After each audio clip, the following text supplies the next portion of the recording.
So next we're going to go over stretches for the feet. For this you will need a tennis ball, and whether it's your couch or a chair, something comfortable that makes sure you don't overextend, you're not reaching to the floor, and you're not too low. So you take the tennis ball, put it on the floor.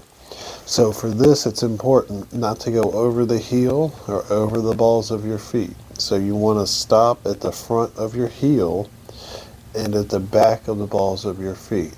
You have three arches in your foot: your medial, your lateral, and then the transverse. So for everybody that's going to be a little different. You need to feel out for that the transitional arch.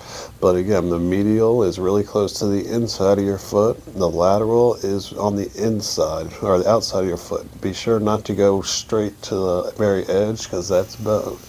But you take the tennis ball and roll. Like I said, you don't want to go too far over the heel or the balls of your feet, but just back and forth. And you'll find certain spots are really sensitive or tender. For those, you want to kind of stop and hold it there and count to between 5 and 8 seconds. You'll feel the trigger point release and then continue to roll.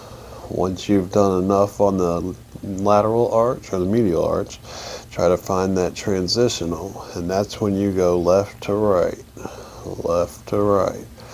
and then the lateral side, the lateral arch, starting at the ball of your foot and back to the heel.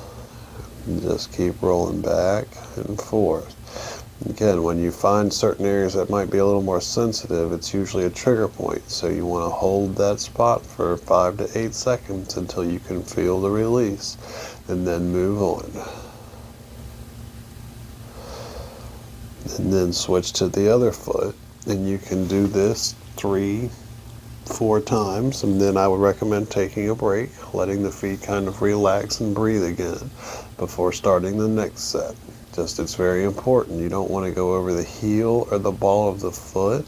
There's not a lot of padding there, and you can do damage to the tendons that connect the muscle over the heel and the ball of the feet.